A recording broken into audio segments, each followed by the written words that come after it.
Assalamualaikum warahmatullahi wabarakatuh. Bismillahirrahmanirrahim. Innal hamdalillah nahmaduhu wa nasta'inuhu wa nastaghfiruh wa na'udzu billahi min shururi anfusina wa min sayyiati a'malina. May yahdihillahu fala mudhillalah wa may yudlil fala hadiyalah. Asyhadu an la ilaha illallah wahdahu la syarikalah wa asyhadu anna Muhammadan abduhu wa rasuluh. Qala Allah ta'ala fi kitabil karim, ya ayyuhalladzina amanu taqullaha haqqa tuqatih wa la tamutunna illa wa antum muslimun. Ya ayyuhan nasu taqu rabbakumul ladzi khalaqakum min nafsin wahidah wa khalaqa minha zawjaha wa batha minhuma rijalan katsiran wa nisaa'a wattaqullaha alladzi tasaaluna bihi wal arham innallaha kana 'alaikum raqiba. Ya ayyuhalladzina amanu taqullaha wa qulu qawlan sadida yuslih lakum a'malakum wa yaghfir lakum dhunubakum wa man yuti'illaha wa rasulahu faqad faza fawzan 'azima. Fa inna asdaqal hadithi kitabullah wa khairal hadyi hadi Muhammadin sallallahu alaihi wasallam wa syarral umuri muhdatsatuha wa kullu muhdatsatin bid'ah wa kullu bid'atin dhalalah wa kullu dhalalatin finnar. Ayyuhal ikhwan rahimani wa rahimakumullah. Kita bersyukur kepada Allah Subhanahu wa taala atas segala nikmat yang Allah berikan pada kita semua. Maka hendaknya kita untuk senantiasa bersyukur dan untuk terus mentaati perintah Allah Subhanahu wa taala dan menjauhi segala larangan-larangannya, yang mana manusia diperintahkan untuk beribadah kepada Allah Subhanahu wa taala, dan itu merupakan tujuan utama Allah Subhanahu wa taala menciptakan manusia. Sebagaimana disebutkan dalam Al-Quran, itu surah Adz-Dzariyat, Allah Subhanahu wa ta'ala berfirman, wa ma khalaqtul jinna wal insa illa liya'budun. Tidaklah aku menciptakan jin dan juga manusia melainkan untuk liya'budun, untuk beribadah kepada Allah, ya, untuk menyembah Allah Subhanahu wa ta'ala. Kemudian salawat dan juga salam kita sampaikan kepada Nabi akhir zaman Muhammad ibn Abdullah sallallahu alaihi wasallam, yang mana hendaknya kita meneladani beliau, mengikuti ajaran yang dibawa oleh Nabi sallallahu alaihi wasallam, dan kita juga bersalawat kepada keluarga beliau, kepada para sahabat dan orang-orang yang mengikuti mereka sampai hari kiamat. Untuk pembahasan di siang hari ini yang berkaitan dengan kitab Riyadhus Shalihin, hadis nomor 51 atau hadis yang ke-51 di dalam kitab ini, yaitu pertama Ani bin Mas'udin, ya, dari Abdullah ibnu Mas'ud radhiyallahu ta'ala anhu, anna Rasulullah sallallahu alaihi wasallam, bahwasanya Rasulullah sallallahu alaihi wasallam beliau bersabda. Ini merupakan hadis marfu yang sampai kepada Nabi sallallahu alaihi wasallam. Innaha satakunu ba'di atharah, sesungguhnya akan datang, itu masanya akan datang setelahku, atharah, yaitu pemimpin-pemimpin yang zalim, wa umurun tungkirunaha, dan perkara-perkara yang kalian ingkari. Artinya pemimpin-pemimpin yang dia itu tidak berlaku adil, itu kelak di akhir zaman, dan manusia mengingkari perkara tersebut. Qalu ya Rasulullah, mereka bertanya kepada Nabi sallallahu alaihi wasallam, ya Rasulullah, wahai utusan Allah, Fama ta'muruna. Apa yang kau perintahkan kepada kami? Lalu apa jawaban Nabi Shallallahu Alaihi Wasallam? Yaitu dalam hadis ini, tu'addunal haqqal ladzi 'alaikum. Ya, ini yang diperintahkan Nabi adalah tu'addunal haqqa alladzi 'alaikum. Tunaikan kewajiban. Tunaikan kewajiban yang dibebankan kepada kalian. Kalau berkaitan dengan kewajiban-kewajiban yang dibebankan kepada kita, selama itu bukan termasuk maksiat, maka kita tunaikan. Kita patuhi, kita dengarkan. Wa tas'alunallaha alladzi lakum, dan mintalah kepada Allah Subhanahu wa taala sesuatu yang baik untuk kalian. Jadi kita minta sama Allah sesuatu yang baik untuk kita semua. Hadis ini sahih riwayat Imam Bukhari dan Muslim. Ya, kalau dalam riwayat Imam Muslim nomor 1843. Taib. Dan kita tahu bahwasanya seperti awal-awal terdahulu, setelah Nabi Shallallahu Alaihi Wasallam wafat, ya, ketika beliau wafat, maka Khulafa ar-Rasyidin yang memegang peranan penting di dalam kekhalifahan, merekalah pemimpin yang adil dengan menegakkan syariat Islam. Ya, tentunya dengan kata-kata yang adil di sini adalah adil menurut Allah Subhanahu wa taala, dengan tidak tegakkan syariat Islam.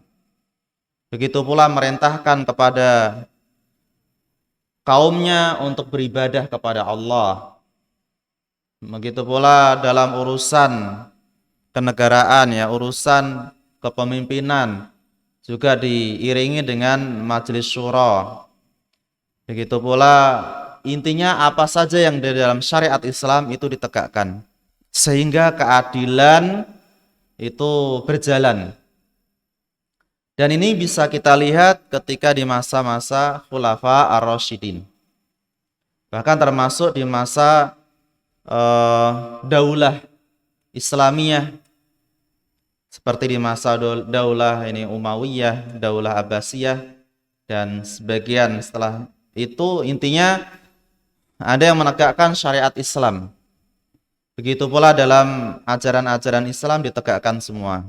Nah, kalau memang ini bisa ditegakkan dengan seadil-adilnya, maka mereka termasuk pemimpin yang benar-benar adil menurut Allah Subhanahu wa taala. Tentunya di sini adil yang benar-benar 100% gitu ya. Benar-benar agama Islam itu ditegakkan. Ayolah ikhwan rahimani wa rahimakumullah. Dan kita tahu bahwasanya ketika ada pemimpin yang dia tidak menegakkan keadilan, yang dia termasuk berlaku zalim kepada orang lain, maka bukan serta-merta kita lepas dari ketaatan kepada mereka. Bahkan kita harus tetap mengikuti apa yang mereka suruh, apa yang mereka perintahkan, selama tidak mengandung kemaksiatan di dalamnya. Dan jelas disebutkan dalam hadis yang sahih riwayat Imam Ahmad atau riwayat yang lainnya, Nabi Shallallahu Alaihi Wasallam beliau juga pernah bersabda, la ta'ata fi ma'siyatillah, innama ta'ah fil ma'ruf. Ya, tidak ada ketaatan di dalam bermaksiat kepada Allah. La ta'ata fi ma'siyatillah. Innama ta'ah, ya, innama ta'atu fil ma'ruf. Sesungguhnya ketaatan itu di dalam perkara-perkara yang ma'ruf, perkara-perkara yang baik, tentunya menurut syariat Islam. Berarti kalau perkara-perkara yang maksiat, maka kita tidak mentaatinya. Dalam riwayat yang lain, la ta'ata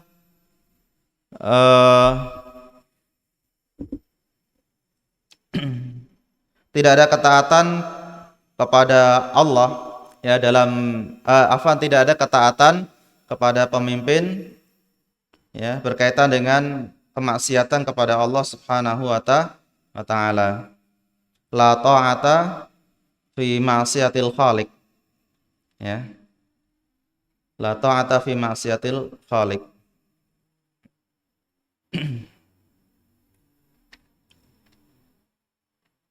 Bahkan disebutkan dalam hadis yang lain,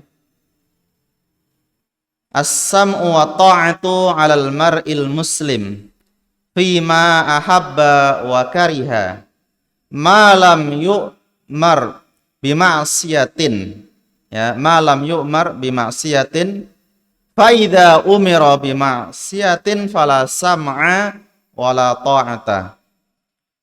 Jadi kewajiban mendengar, kewajiban mentaati bagi seorang muslim kepada pemimpinnya,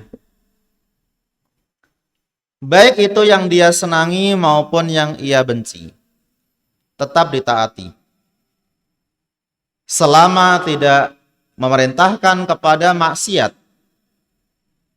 Faida umira bimaksiatin, apabila diperintahkan kepada yang maksiat, fala sam'a wala ta'ata, maka tidak perlu mendengar dan tidak perlu mentaatinya. Ya, karena ini kaitannya dengan maksiat.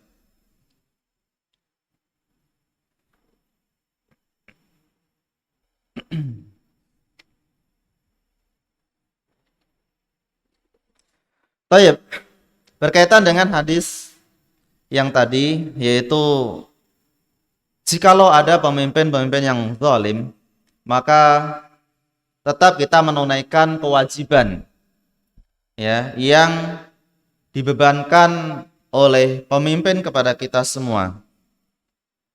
Begitu pula disebutkan dalam hadis yang lain, yaitu hadis riwayat Imam Bukhari dan Muslim dari sahabat Ubadah ibnu Samit radhiyallahu ta'ala anhu qala, da'ana an-nabi sallallahu alaihi wasallam fabaya'na ala sam'i wa ta'ah. Nabi sallallahu alaihi wasallam menyeru kepada kami untuk lalu kami berbaiat kepada Nabi sallallahu alaihi wasallam agar senantiasa mendengar dan taat kepada pemimpin,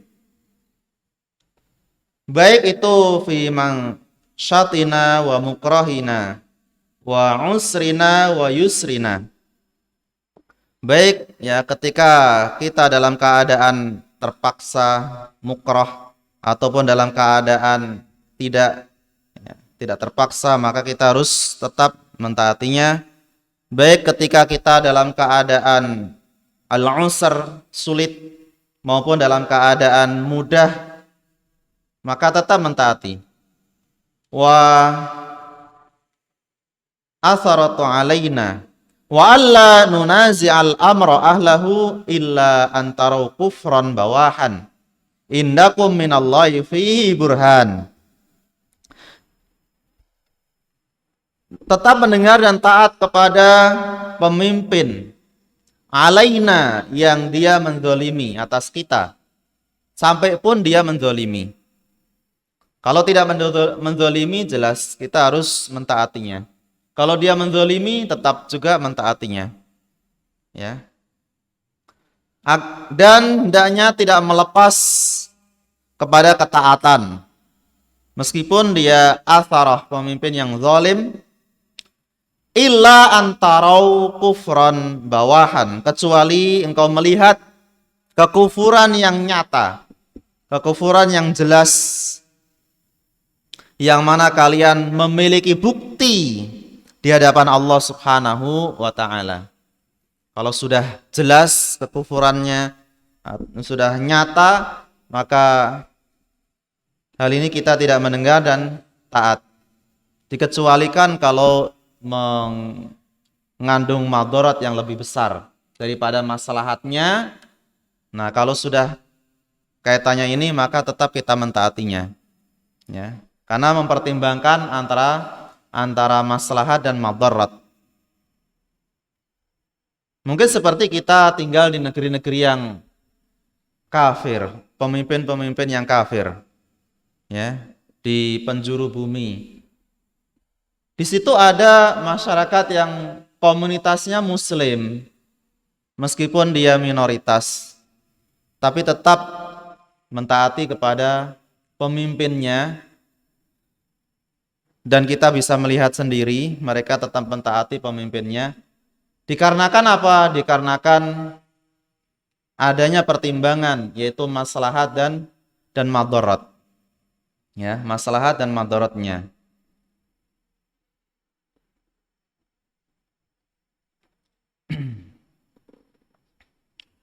Ayolah ikhwan, rahimani wa rahimakumullah. Kemudian berkaitan dengan hadis yang lain, yaitu hadis riwayat Imam Muslim dari Hudzaifah ibnul Yaman radhiyallahu taala anhu, Rasulullah sallallahu alaihi wasallam bersabda, "Yakunu ba'di a'immatun la yahtaduna bihudaya." Akan ada sepeninggalku, a'immah, pemimpin-pemimpin, la yahtaduna bihudaya, mereka tidak mengambil petunjuk, yaitu dengan petunjukku. Kalau kita lihat seperti di masa Khulafa Ar-Rasyidin, seperti Abu Bakar, Umar, Utsman, Ali, ya, mereka mengambil petunjuk Nabi SAW, baik dalam ibadahnya, bahkan termasuk dalam peraturan, ya, dalam peraturan pemimpin juga diatur sesuai dengan syariat Islam. Nah, disebutkan oleh Nabi SAW, kelak akan ada sepeninggal Nabi pemimpin-pemimpin yang mereka tidak mengambil petunjuk, ya, dalam mengatur kepemimpinannya dengan petunjukku, dengan petunjuk Nabi SAW. Wala yastannuna bisunnati, mereka tidak mengikuti sunnah, ya, yang ada pada sunnahku.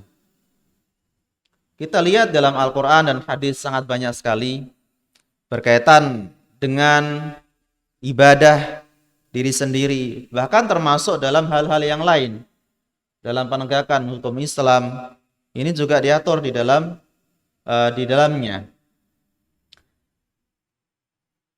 Wa sayaqumu fihim, ini dikarenakan mereka tidak mengambil petunjuk Nabi dalam menegakkan hukum, dalam menegakkan syariat, maka akan ada pada mereka qulubus syayatin, ya, hati mereka adalah berhati syaitan fi jusmani insin, yang zahirnya itu bertubuh manusia. Ya, ala kulli hal, kita sudah tahu bahwasanya syaitan itu merupakan sifat, ya, yang mana syaitan itu ada dari jenis manusia dan juga dari jenis jin. Sebagaimana dalam surah Al-Falaq itu kan, alladzi yuwaswisu fi sudurin nas minal jinnati wan nas. Ya, yang itu membisik-bisikkan kepada manusia. Ini syaitan-syaitan. Minal jinnati wan nas, dari kalangan jin dan manusia. Berarti di sini yang diartikan atau syaitan itu adalah sifat jahat, sifat yang buruk yang dimiliki oleh jin maupun manusia. Sehingga manusia memiliki sifat yang buruk sekali, itu juga termasuk syaitan. Jin yang mereka memiliki sifat yang jahat, sifat yang buruk, yang khabith, itu juga termasuk syaitan. Ya, juga termasuk syaitan. Kadang-kadang ada orang kalau sudah syaitan identik dengan jin saja. Berarti kalau jin yang muslim, yang dia taat kepada Allah, yang mana jin tersebut kepingin mendapatkan surga, kepingin beriman kepada Allah, maka jin yang mukmin kita tidak mengatakan dia itu syaitan, karena dia berusaha untuk taat kepada Allah. Kalau yang jin yang dia itu suka mengganggu manusia, bermaksiat kepada Allah, berbuat buruk, maka dia termasuk syaitan. Begitu pula manusia yang berbuat jahat, berbuat buruk, ya, maka dia juga termasuk syaitan. Ya paling-paling kalau kita katakan kepada orang, dia itu suka keburukan terus, nggak pernah beribadah, nggak pernah apa. Kalau kita katakan, Anda ini syaitan, ya mungkin marah dia. Tapi pada dasarnya dia punya sifat yang seperti itu juga sejatinya adalah syaitan. Ya, ini kaitannya dengan sifat.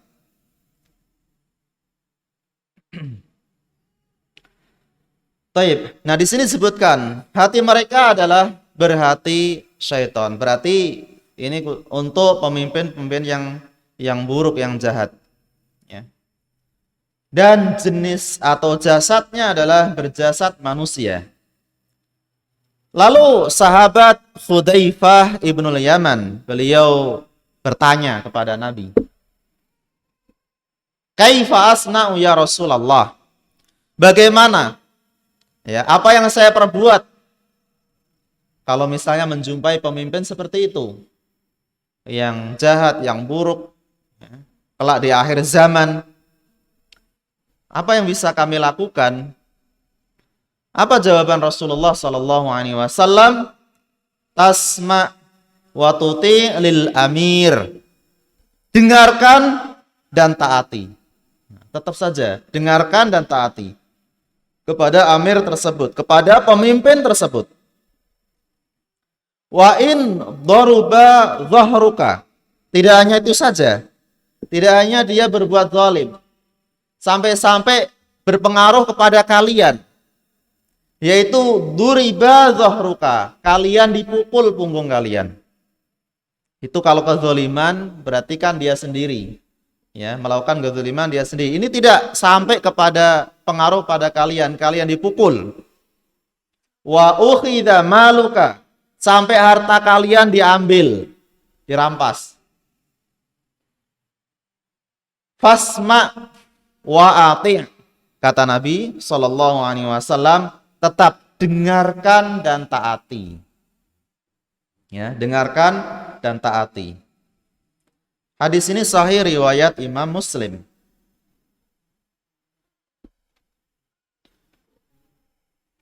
Begitu pula kita tahu bahwasanya kepemimpinan itu al-a'immah fi Quraisy. Pemimpin-pemimpin itu adalah di kalangan Quraisy. Ada sebuah hadis yang menerangkan akan hal tersebut. Tapi ternyata nanti di akhir zaman akan ada pemimpin-pemimpin yang dia bukan dari kalangan Quraisy. Bahkan sampai dari kalangan budak, bukan merdeka. Dia hamba sahaya, tapi menjadi pemimpin, mengurusi negaranya. Sampai pun dia dari budak Habasyian, budak Ethiopia, ya, budak Habasyah. Karena rata-rata dulu kalau budak yang hitam itu dikenal dengan budak Habasyah, karena dari kalangan mereka ya, berkulit hitam. Sekalipun dia di kalangan budak Habasyah, tetap saja kalau mereka menjadi pemimpin, maka kita mentaatinya, mendengar dan mentaatinya. Ya. Padahal kalau awal, sebelum mereka menjadi pemimpin, kita tidak mau seorang budak lalu dia menjadi pemimpin. Karena di dalam Islam juga diatur, ya, budak tidak layak untuk menjadi pemimpin. Tapi kalau sudah terlanjur, sudah terjadi, maka hukumnya lain. Maka hukumnya lain, yaitu kita tetap mentaati, kita tetap mendengar. Tidak boleh kita keluar dari ketaatan kepada pemimpin tersebut. Disebutkan dalam riwayat Imam Abu Dawud dengan sanad yang sahih dari Irbad ibnu Sariyah radhiyallahu taala anhu qala shalla bina Rasulullah sallallahu alaihi wasallam dzata yaumin. Rasulullah sallallahu alaihi wasallam beliau salat bersama kami pada suatu hari. Beliau salat. Tsumma aqbala alaina. Lalu ketika beliau selesai salat, maka beliau menghadap kepada kami. Artinya menghadap kepada makmum. Ini juga menunjukkan bahwasanya imam ketika sholat, lalu dia selesai, maka dianjurkan untuk menghadap ke makmum.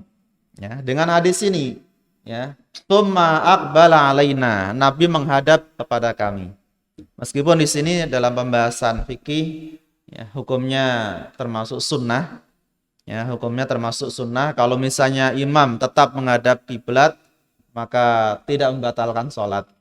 Ya, hanya saja sunnah tersebut tidak diamalkan, sehingga dia tidak mendapatkan sunnahnya amalan ini, yaitu menghadap ke makmum. Baik, ketika Nabi Shallallahu Alaihi Wasallam beliau menghadap kepada kami, kepada makmum. Fawa'adzona mau'izatan balighatan. Lalu beliau memberikan mau'izah, memberi tausiah, memberi wejangan kepada kami dengan wejangan yang balighah, yang sangat dalam. Ini beliau selesai sholat, langsung menyampaikan sebuah mau'izah, ya, sebuah tausiah. Ini juga menunjukkan bolehnya tausiah setelah sholat, meskipun tidak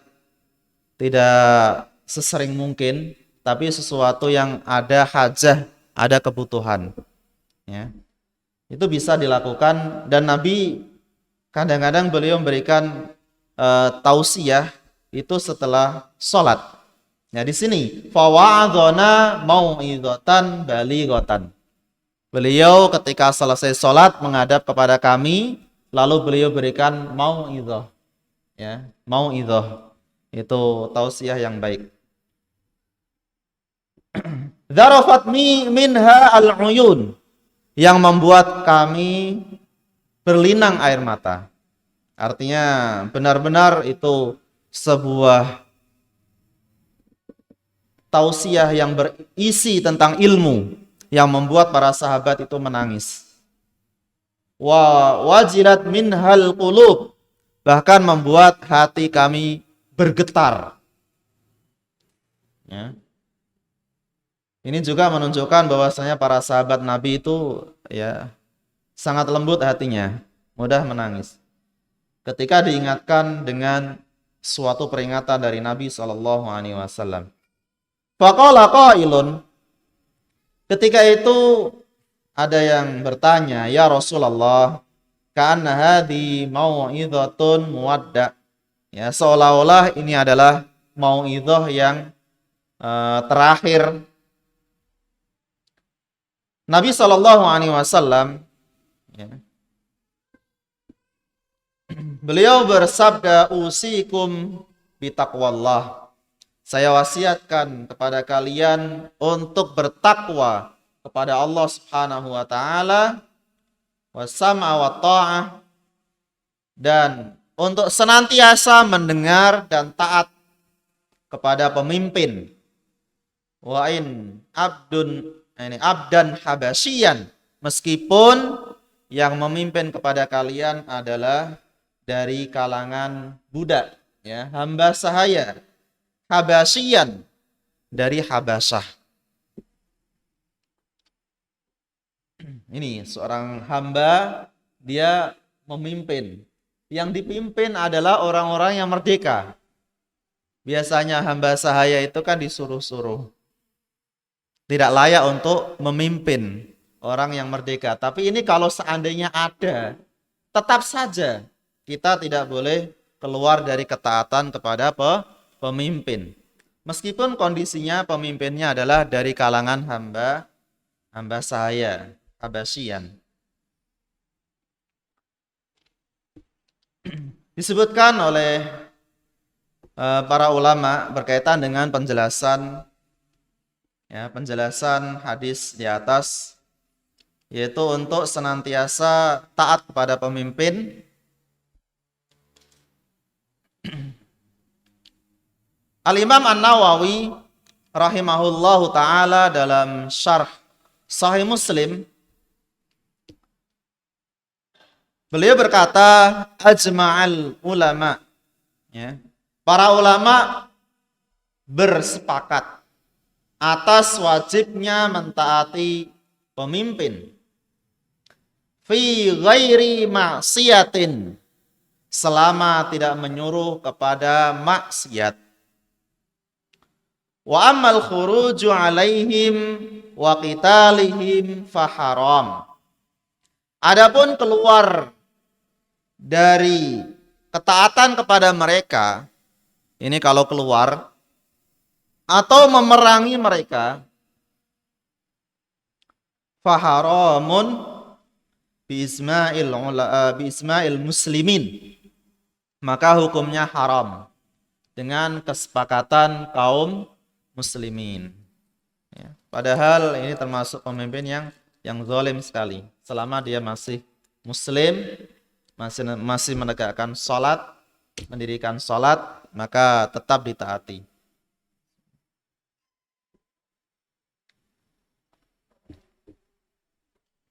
Wa in kanu fasaqah, meskipun mereka termasuk orang fasik, ya. Ini pemimpinnya zalimin, bahkan mereka juga zalim. Wa qad tadhaharatil ahadits, ya. Sungguh telah nampak banyak hadis-hadis bimakna ma dzakartuhu, dengan maknanya sesuai apa yang saya terangkan. Artinya sangat banyak hadis-hadis yang menerangkan tentang ketaatan kita, tentang agar kita mentaati pemimpin meskipun zalim, fasik.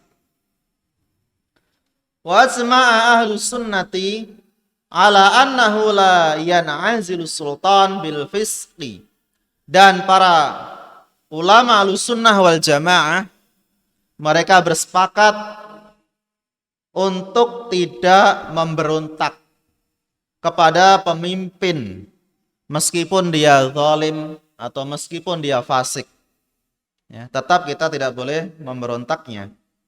Ini termasuk sepakat para ulama.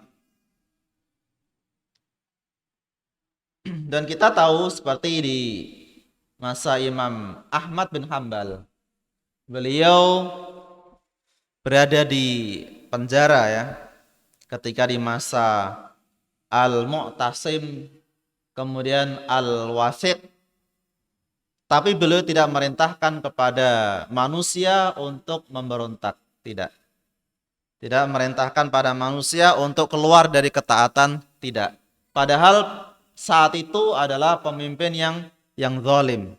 Bahkan memerintahkan kepada manusia untuk mengatakan Al-Qur'an makhluk. Ya, padahal kita tahu bahwasanya Al-Qur'an adalah kalamullah. Ya, ghairu makhluk, bukan makhluk. Itu saja dengan kezaliman yang ada pada pemimpin tersebut, maka Imam Ahmad beliau tetap ya tidak memberontak, beliau juga tidak memerintahkan pada manusia untuk keluar dari ketaatan kepada pemimpin itu. Ini bisa kita lihat contoh seperti itu secara real atau secara nyata.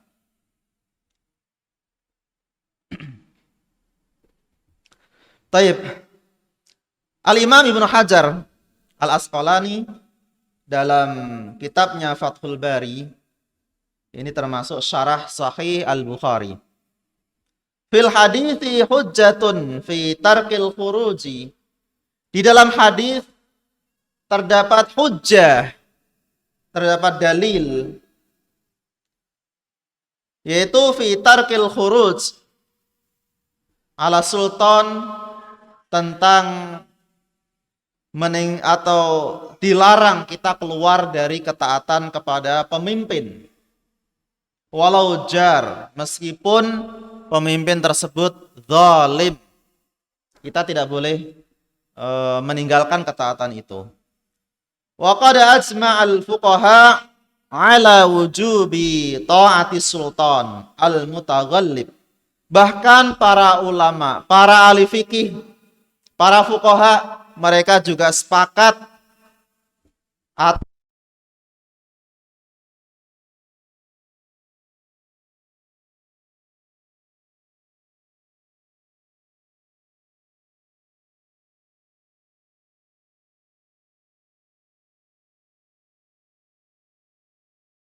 mutaghallib itu adalah pemimpin yang menguasai. Meskipun sebelumnya dia memerintah, lalu menguasai wilayah, maka tetap kita harus mentaatinya. Mungkin kita bisa melihat di masa Daulah Abbasiyah. Dari awal Daulah Abbasiyah kita tahu ada pemberontakan, bahkan bisa menguasai Islam, menguasai wilayah Islam dan mengalahkan Daulah Umayyah. Daulah Umayyah, sehingga Daulah Umayyah, namun dengan berkembangnya Daulah Abbasiyah, satu sisi dia menegakkan hukum Islam, meskipun dalam tanda kutip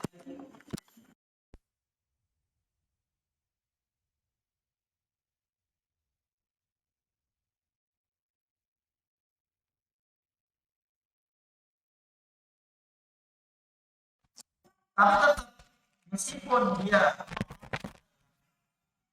dengan memberontak lalu dia menguasai,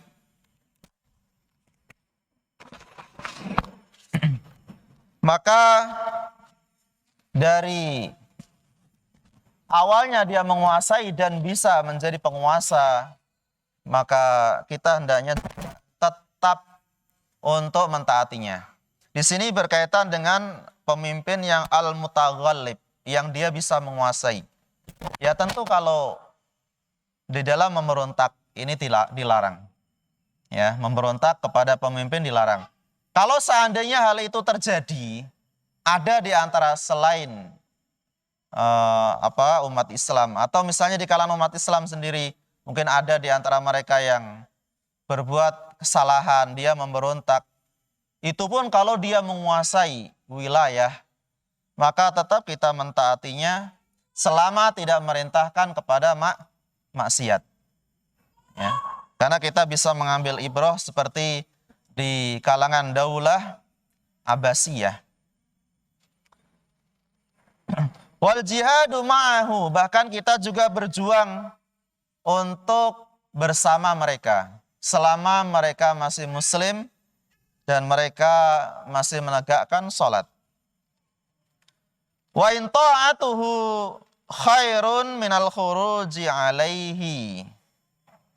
Dan mentaati mereka itu lebih baik daripada keluar dari ketaatan. Padahal mereka awalnya berontak lalu menguasai wilayah, menguasai negeri, ya. Sehingga pemimpinnya mungkin ditumbangkan, hilang. Itu saja kalau memang dia berkuasa saat itu, tetap saja kita tidak bisa tidak perlu mengalahkan mereka karena tidak punya kemampuan. Tetap saja kita mendengar dan mentaati mereka. Ya, selama tidak merintahkan kepada maksiat. Selama mereka masih tetap menegakkan sholat. Berarti di sini ada keburukan-keburukan. Ya, ada kezaliman. Karena kezaliman tersebut tentunya akan kembali kepada mereka sendiri. Sedangkan kita masih tetap taat, ya, bahkan kita masih bisa beribadah, kita masih bisa menuntut ilmu agama, masih bisa menegakkan syariat Islam. Selama pemimpinnya dia muslim dan dia sholat, dia taat, ya, meskipun banyak kezalimannya atau kefasikannya, maka satu sisi kita juga akan dilindungi, ya, dengan beribadah dimudahkan untuk menuntut ilmu, menegakkan Islam, ya. Baik. Lima fi dzalika min huknid dima wa taskinu ad-dahma. Agar tidak terjadi pertumpahan darah. Karena kalau misalnya seseorang memberontak atau tidak keluar dari ketaatan, maka bisa jadi nanti akan banyak pertumpahan darah. Maka ini tidak disukai di dalam Islam, ya. Sehingga pertumpahan darah tidak berkelanjutan, penegakan atau beribadah kepada Allah masih tetap dijalankan. Wa taskinud dahma, dan juga masyarakat akan memperoleh keamanan, ya, karena masyarakatnya tetap mendengar dan mentaati kepada pemimpinnya.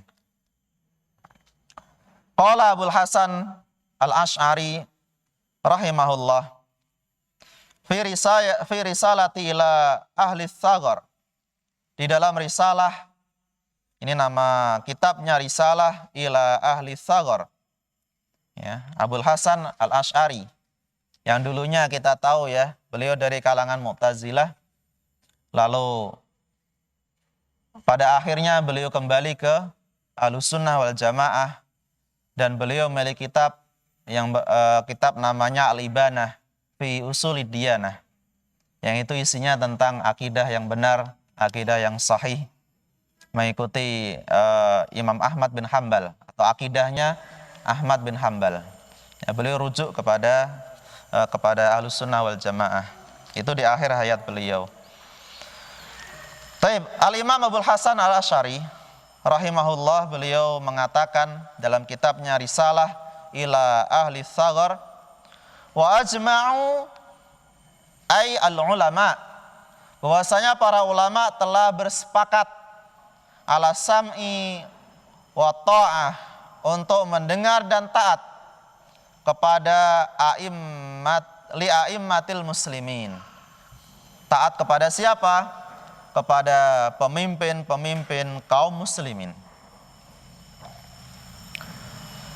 Ini yang disebutkan oleh beliau. Tapi mungkin berkaitan dengan hal tersebut, untuk saat ini silakan bagi yang mau bertanya, ya, sesi tanya jawab. Silakan bisa ditanyakan, bisa melalui kertas, tidak masalah, atau mau bertanya langsung, silakan.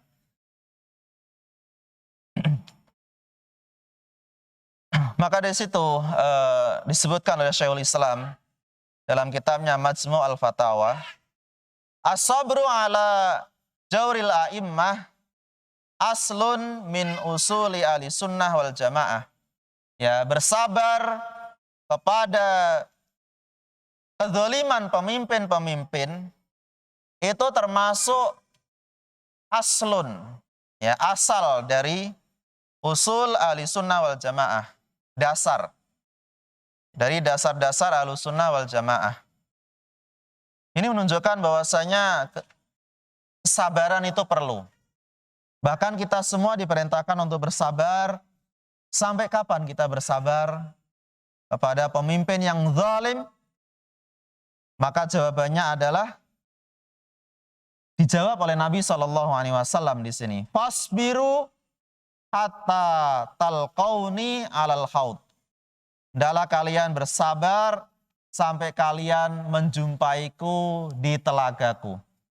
Bayangkan, bersabar tidak hanya sejam, 2 jam, tapi bersabar terus-menerus sampai meninggal. Sampai nanti di akhirat bertemu dengan Nabi Sallallahu Alaihi Wasallam. Karena kesabaran ini pada dasarnya tidak ada batasnya. Sabar itu kan diantaranya sabar, ya ada 3. Sabar dalam mentaati perintah Allah. Ada batasnya enggak kita mentaati perintah Allah? Tidak ada, sampai ajal menjemput. Nggak ada batasannya ketika kita hidup. Yang kedua, sabar dalam meninggalkan larangan-larangan Allah. Ini bisa dilihat dalam syarah kitab akidah, ya, seperti Majmu' ar-Rasail dan yang lain. Di situ disebutkan berkaitan dengan sabar. Jadi sabar yang kedua adalah sabar menjauhi larangan-larangan Allah. Ada batasannya tidak? Tidak ada. Menjauhi larangan-larangan Allah ya sampai meninggal dunia. Yang ketiga, sabar dalam di sini berkaitan dengan musibah, ya. Takdir-takdir Allah Subhanahu wa taala. Maka kalau berkaitan dengan musibah ini juga tidak ada batasnya untuk senantiasa bersabar, karena manusia hidup pasti akan dicoba, pasti akan diuji oleh Allah Subhanahu wa taala dengan kemiskinan, kurangan harta, kadang paceklik, kadang turun rezeki keuangan, atau kadang-kadang sakit. Itu sudah pasti. Ya, sudah pasti. Sebagaimana kita lihat seperti dalam Al-Qur'anul Karim, surah Al-Baqarah, "Wala nabluwannakum bisyai'in minal ju'i wal khauf." Ya, benar-benar kami akan menguji kalian. Berarti orang-orang yang beriman itu benar-benar akan diuji. Berarti sesuatu yang pasti. Itu. Bisyai'in minal khauf, dengan sedikit ketakutan. Ya. Dengan sesuatu yang menakutkan. Sedikit ketakutan seperti ketika menghadapi musuh. Walju, bahkan kelaparan. Wa naqsim minal amwal, berkurangnya harta. Wal anfus, kehilangan jiwa, seperti keluarga ada yang meninggal, kerabat ada yang meninggal, teman-temannya ada yang meninggal, ya. Maka ini termasuk ujian, ya, salah satu musibah. Wathamarat, dan juga berkurangnya buah-buahan. Ini tentunya bagi yang bertani. Ya, bertani itu tidak seterusnya mulus, bagus terus, tidak. Kadang-kadang juga akan mengalami kerugian. Iya tidak. Nah, itu sudah sesuatu yang pasti. Kalau sudah tahu tentang ayat ini, wala nabluwannakum, benar-benar kami akan uji kalian, orang yang beriman, itu berarti memang hal ini membutuhkan kesabaran. Ya. Makanya di akhir ayat ini, wabasyiris sabirin. Berikanlah kabar gembira kepada orang-orang yang bersabar. Ini sabar ketika menghadapi musibah. Ya. Tapi kadang-kadang orang-orang mengatakan sabar itu ada batasnya. Ujung-ujungnya hanya kaitannya utang piutang. Ya, kasih utang nggak bayar, sabar dulu. Kasih utang nggak bayar, sabar dulu. Habis itu ngomong sabaran itu ada batasnya. Padahal sabar itu luas maknanya. Ya kalau misalnya masalah utang piutang, kalau dia nggak bayar, tagih. Ya, tagih, nggak perlu takut. Dan kalau sudah jatuh tempo, tagih lagi. Sudah jatuh tempo, tagih lagi. Silahkan. dan itu juga tidak dilarang di dalam Islam. Bahkan sahabat Jabir bin Abdullah radhiyallahu taala anhu, dalam hadis riwayat Bukhari, beliau sendiri pernah memberi utangan kepada Nabi SAW. Jadi Nabi pernah ngutang sama sahabat Jabir. Ya. Ketika itu Jabir datang menemui Nabi SAW ya, untuk menagih hutang. Ketika itu beliau berada di masjid, ya, Nabi berada di masjid. Begitu pula sahabat Jabir, dan sahabat Jabir diperintahkan untuk sholat 2 rakaat, yang maksudnya adalah sholat tahiyatul masjid. Setelah itu tujuan Jabir datang menemui Nabi adalah menagih hutang. Lalu apa kata Jabir ibn Abdullah? Faqadani wazadani. Ya, ketika saya tagih, lalu Nabi melunasi hutangnya. Sudah lunas, wazadani, ditambah lagi. Ya, sudah lunas, maka ditambah lagi. Nah, ini menunjukkan bahwasanya melunasi utang ya termasuk diperintahkan. Kalau menunda-nunda utang sedangkan dia mampu, itu termasuk bagian dari kezaliman. Ya, bagian dari kezaliman. Matlul ghani zulmun. Menunda-nunda utang sedangkan dia mampu membayarnya, maka dia termasuk kezaliman. Ya, dari hadis ini juga kita bisa mengambil faedah, boleh untuk melunasi utang itu di masjid. Ya, bayar utang di masjid boleh. Sebagaimana yang dilakukan oleh Rasulullah SAW. Ya, kenapa? Karena utang piutang itu bukan bagian dari bisnis. Ya, bukan bagian dari bisnis. Makanya dalam utang piutang itu termasuk bagian dari tolong menolong. Sehingga orang yang mengutangi dan mempersyaratkan sekian persen bunga, itu termasuk riba. Karena utang piutang bukan untuk mencari keuntungan. Dia hanya sekedar untuk menolong orang lain. Meskipun orang lain dia bayarnya nyicil, kita kasih utangan skala besar, dia bayar nyicil, tetap saja dihitung dari awal sampai akhir, tidak ada tambahan sama sekali. Nah, ini kaitannya dengan pembayaran utang. Jadi ingat, itu bukan sesuatu yang dibisniskan. Tapi mungkin kalau kita lihat di sebagian orang, ya kadang-kadang dijadikan sebagai bisnis. Ini bukan perdagangan utang piutang itu. Dia adalah akadnya tolong menolong.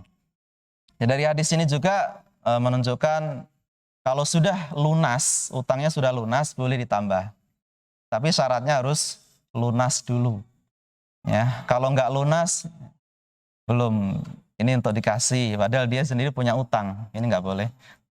Tapi kalau sudah lunas, ditambahi lagi, maka ini boleh. Kenapa? Karena tidak disyaratkan oleh orang yang menghutangi. Ya, ini atas inisiatif sendiri. Maka contoh seperti Jabir bin Abdullah, beliau memberikan utangan kepada Nabi, tidak ada syarat. Nanti syaratnya ada sekian persen ya, nggak ada. Ya, seperti itu, nggak ada syarat sama sekali. Pokoknya kalau utang sekian, bayarnya ya sekian. Nggak ada sedikit tambahan. Nah, ketika dibayar, sudah lunas, setelah itu ada inisiatif sendiri, kasih hadiah misalnya. Berarti kan ada tambahan, nah ini boleh-boleh saja. Ya, boleh-boleh saja, sehingga apa yang dilakukan oleh Nabi SAW, ya beliau tidak salah. Karena beliau merupakan teladan bagi kita semua. Ya, maka apa yang beliau lakukan tentu bukan suatu yang dinilai salah. Ini karena inisiatif sendiri. Jadi kalau misalnya kita ingin melunasi, habis itu kita tambah lagi, silahkan. Yang penting lunas dulu. Dan tidak disyaratkan oleh orang yang meminjamkan. Baik. Jadi berkaitan dengan sabar tadi ya. Sabar itu pembahasannya sangat luas. Tidak ada berkaitan dengan hal-hal tadi. Ya, sabar mentaati perintah Allah, sabar menjauhi segala larangan-larangan Allah, sabar dalam menghadapi semua musibah. Maka ini kita harus bersabar ya sampai meninggal dunia. Ya. Bahkan seperti ini, fasbiru hatta talqauni alal haud. Sampai pun ada pemimpin yang dia itu zalim, maka tetap mendengar dan mentaati, fasbiru, bersabarlah. Karena ingin mentaati pemimpin itu kan tidak hanya sehari dua hari. Ya, selama seumur hidup dia menjadi pemimpin, maka kita harus terus bersabar untuk mentaatinya. Sampai kapan? Kalau di sini sebutkan hatta talqauni alal haud, sampai kalian menjumpaiku di telaga. Berarti di sini kita menjumpai Nabi di telaga itu masih lama sekali. Karena nanti di akhirat, ya, di akhirat. Maka ini menunjukkan sabar itu tidak ada batasannya. Tapi siapa yang bertanya? Tadi sudah Ana kasih peluang untuk bertanya, silahkan.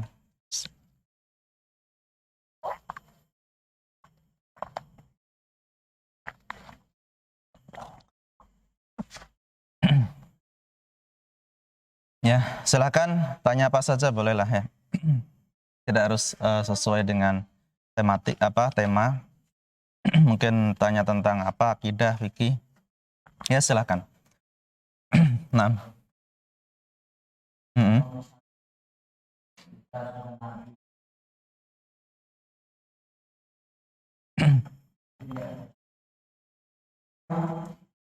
Baik. Dari sini pertama mungkin kita ada satu kesalahan ketika menghutangi.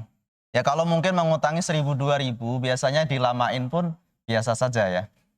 Tapi kalau utangnya kadang 200.000, 500.000 atau mungkin jutaan misalnya, maka ada syariat dari Nabi SAW, yaitu idza tabayatum, ya, ketika kalian dalam jual beli lalu ada utang piutang di situ, di situ kan disebutkan faktubu, maka adalah ditulis.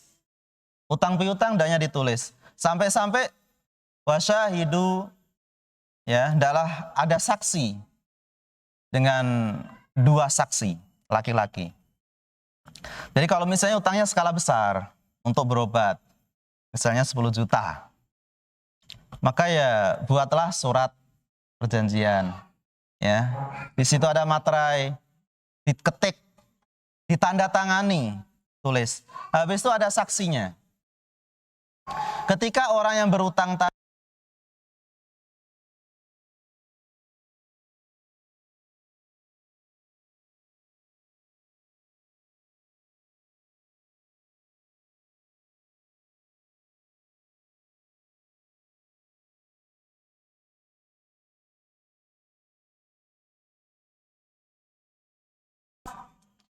untuk memenuhi utangnya, ya, kalau dia nggak mau siap di penjara. Itu biasanya. Tapi dengan harus ada surat perjanjian yang resmi. Tapi kalau cuma omong-omong, kemarin punya utang 10 juta, ditanya mana suratnya, saksinya mana, nggak ada semua. Tahu-tahu yang utang juga nggak ngaku, nggak ada utang. Oh, berarti ini bohong. Ya siap-siap antum yang di penjara. Ya ala kulli hal, kalau memang kita mengutangi ke orang lain, yang itu mungkin bagi kita berat ya, sudah besar sekali utangnya tapi berat, nggak ngembaliin, dengan cara seperti itu nggak masalah. Ya, tapi kalau kita sabar, ya nggak masalah, terserah antum, ya kan? Sebagaimana dalam ayat wa inka nadu usratin fanadiratun ila maisarah wa anta saddaqu khairul lakum in kuntum ta'lamun. Di sini disebutkan dalam ayat wa in kana dzu usratin, ketika ada orang yang kesulitan keuangan, dia sulit, lalu mengutang pada Anda mengutangi, ya, ngasih uang untuk utang ke dia, maka fa nadhiratun ila maisarah, berilah tangguhan. Ternyata dia datang nggak bisa, ya sudahlah, tempohnya bulan besok aja. Bulan besok ditagih, enggak, dari antum tangguhkan, ini juga bernilai sedekah. Ya, dia akan mendapatkan pahala sedekah. Wa anta sadaqu, kalau kalian merelakannya semua, mengikhlaskan, ya, bersedekah. Artinya sudah ini sedekah, enggak ada tuntutan lagi. Bukan utang lagi, sudah ini untuk antum, itu juga khairul lakum. Itu juga lebih baik bagi kalian jika kalian tahu. Nah, ini menunjukkan bahwasanya memang kalau di kalangan sahabat yang dia itu muslim soleh, rata-rata ketika dalam menagih pun dia banyak sabarnya. Ya, banyak sabarnya.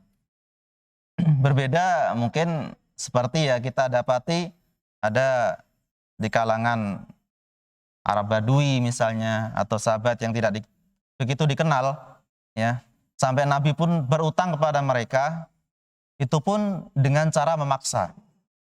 Ya, kalau sudah maksa, ya sudah dikasihkan. Itu sampai maksa pun boleh.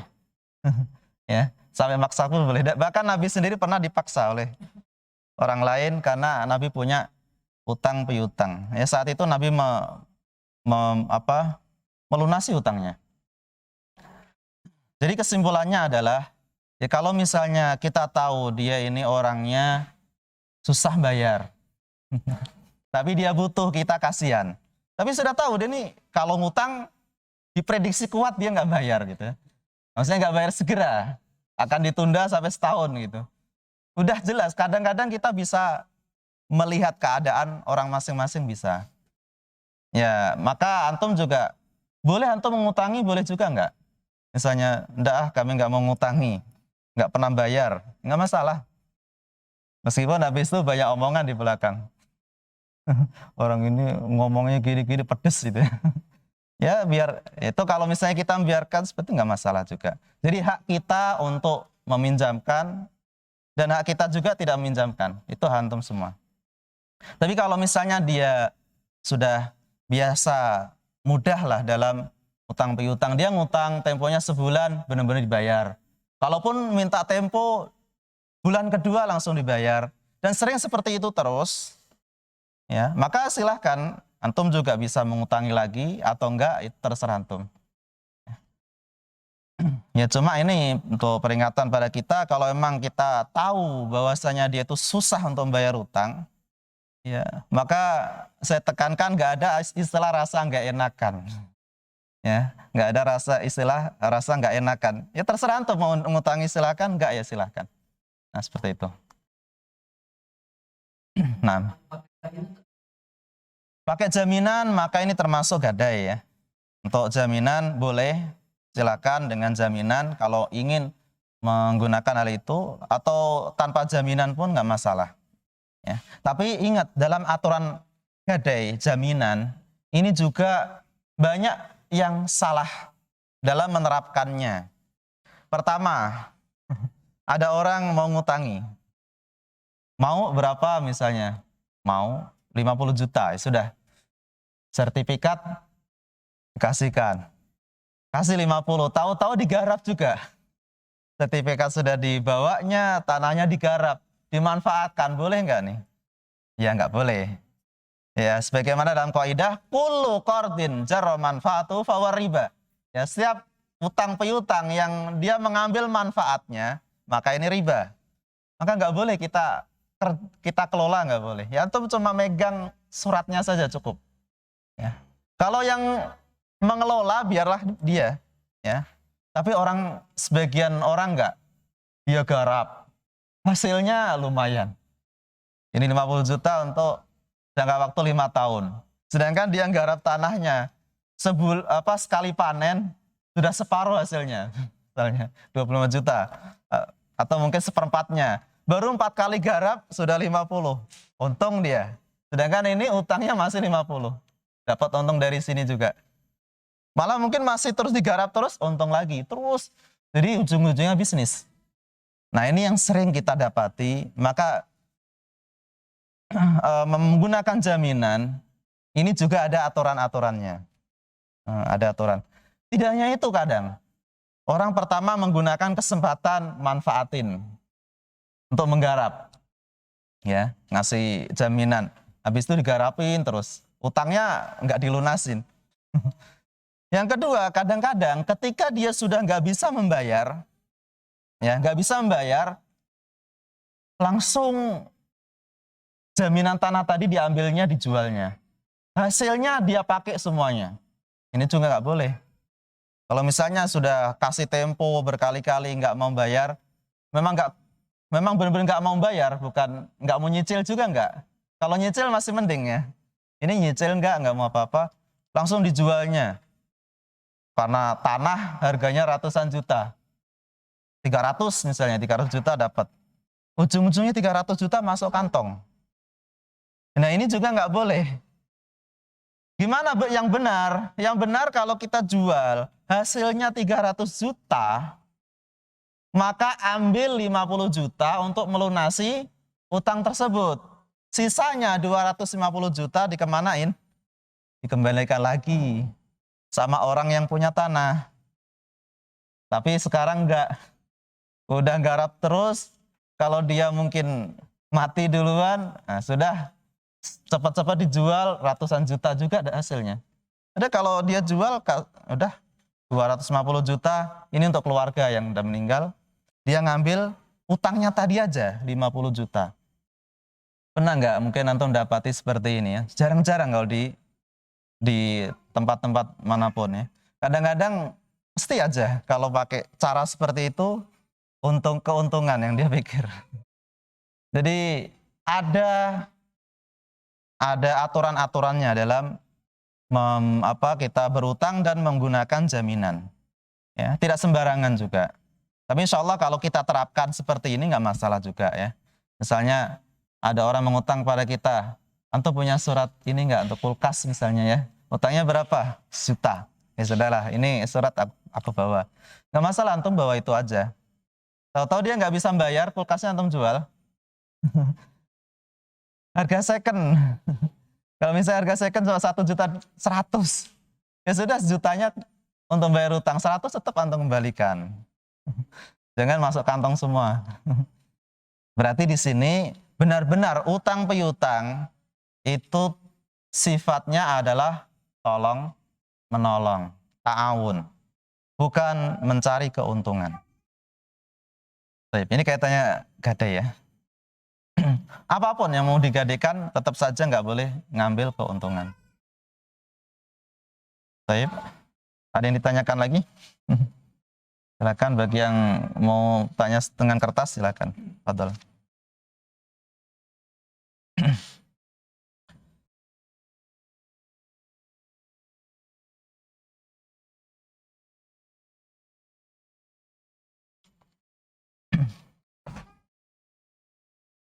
Baik, berkaitan dengan ketaatan seseorang kepada pemimpin, kepada waliul amr, maka ini sama seperti kita mentaati Rasulullah Sallallahu Alaihi Wasallam. Ya, hukumnya seperti kita mentaati Rasulullah.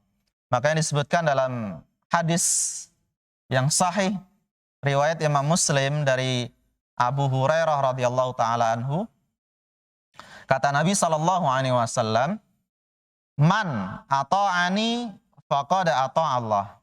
Barang siapa yang mentaatiku, maka sungguh ia telah mentaati Allah Subhanahu wa taala. Jadi kalau mentaati Nabi, maka ia seperti mentaati Allah Subhanahu wa taala. Wa man asani faqad asallah. Barang siapa yang bermaksiat kepadaku, artinya tidak mentaati petunjuk Nabi sallallahu alaihi wasallam, maka ia juga seperti bermaksiat kepada Allah. Itu dari segi hukumnya. Wa may yutil amira faqad ata'ani. Barang siapa yang mentaati waliul amr, mentaati pemimpin, maka sungguh ia telah mentaatiku. Maksudnya sungguh ia telah mentaati Rasulullah. Tapi sebaliknya, wa man asani faqad asallah. Barang siapa yang bermaksiat kepada pemimpin, ya, artinya tidak mentaati terhadap pemimpinnya, maka sungguh ia telah bermaksiat kepadaku. Faqad asani. Ya. Ini disebutkan dalam hadis riwayat Imam Muslim. Berarti mentaati pemimpin ini termasuk ibadah. Ya, pada dasarnya ia termasuk ibadah.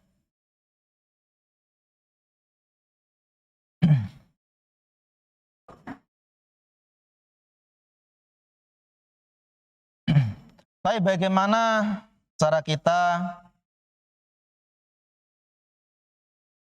Oh ya, disebutkan dalam hadis riwayat Imam Muslim berkaitan dengan kita tidak boleh memerangi pemimpin. Yaitu disebutkan dalam hadis Ummu Salamah, istri Nabi. Nabi SAW bersabda, satakunu umara. Akan ada pemimpin-pemimpin. Fata'rifuna wa tunkirun. Kalian mengenalnya. Biasanya kalau ini pemimpin siapa, pasti kalian mengenal, pasti tahu. Ya, karena pemimpin itu nggak banyak. Tapi kalau yang dipimpin banyak. Rata-rata pasti diketahui, dikenal. Mungkin ada di antara yang belum kenal pemimpin. Pasti itu kenal. Apalagi pemimpin daerahnya, pemimpin di negaranya pasti kenal. Kalau seandainya misalnya di suatu wilayah yang dia itu ada umara, ada pemimpin-pemimpin yang dia itu kenal, tapi kalian mengingkari. Ya. Kenapa kok mengingkari? Karena ada kezaliman. Ini misalnya, famana arifa bari'a, maka kalian membenci kekeliruannya, maka kalian lepas dari dosa. Kita membenci kekeliruannya, membenci perbuatannya, tapi tetap mentaati perintahnya selama tidak memerintahkan pada maksiat. Jadi kita benci adalah perbuatannya, ya, atau kekeliruannya. Tidak mungkin yang keliru kita benarkan. Karena kebenaran yang hakiki ya tentunya Al-Quran dan As-Sunnah. Itu kebenaran mutlak dari wahyu. Kalau emang itu salah, maka kita pun menganggap bahwasanya itu sebuah kesalahan atau kekeliruan. Meskipun itu ada, tetap saja kita tidak boleh keluar dari ketaatan. Kemudian barang siapa yang mengingkari, waman nakira salima. Barang siapa yang mengingkari, kaget. Barang siapa yang mengingkari di dalam hatinya, ya, maka dia selamat. Walakin man radiya, insyaallah. Jadi kalau ini kita ngomongnya pelan aja sudah besar ya. Kalau tadi sampai keringetan. Insyaallah. Barang siapa yang mengingkari maka dia selamat. Nah, enak ini.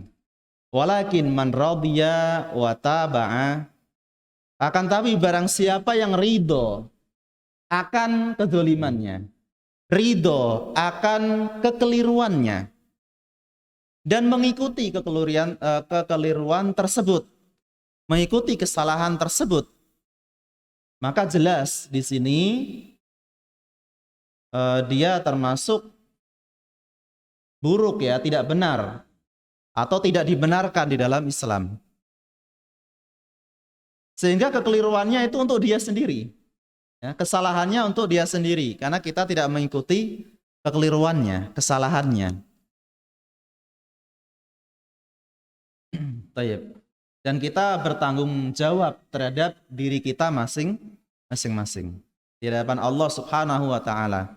Begitu pula pemimpinnya. Pemimpin akan bertanggung jawab dirinya sendiri di hadapan Allah. Makanya kita tidak perlu mengurusi kekeliruannya. Dan masalah menasihati itu pun juga ada adabnya. Dengan cara kita melakukan 4 mata, ya, itu lebih ringan, lebih mudah diterima. Baik, afala nuqatiluhum. Lalu para sahabat bertanya, apakah kami harus memerangi mereka? Yaitu pemimpin-pemimpin yang dia itu melakukan kedzaliman.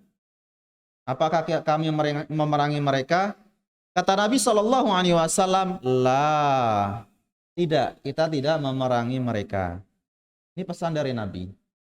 Ma sallu, la, ma sallu. Tidak memerangi mereka selama mereka masih menegakkan sholat.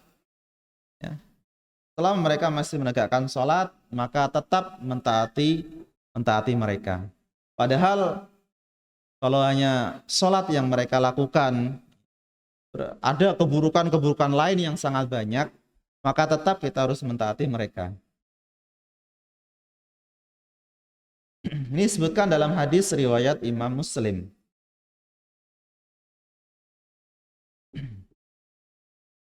Apakah boleh? Kalau tadi memerangi nggak boleh. Kalau mencela boleh tidak? Di hadapan mereka kita cela. Di dalam Islam ini juga tidak membolehkan kita mencela di hadapan mereka. Kita sendiri dicela nggak mau, ya kan? Kalau ada kesalahan, dibongkar aibnya di hadapan manusia, kita aja kadang ya tidak mau. Mungkin kalau menasehati bagusnya adalah dengan empat mata.